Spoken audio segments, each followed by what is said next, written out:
Прям взяли микробиолога за грудки и просто пытали с клещами. Посевы нужны. Не знаю, как жить теперь с этой информацией. Отстаньте от ребенка и перестаньте заглядывать ему в горло. Ну, вы это сами слышали, это не я сказала.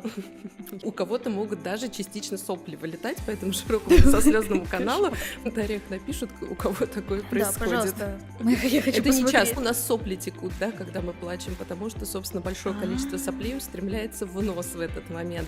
Скорее, потому что вот оно почему.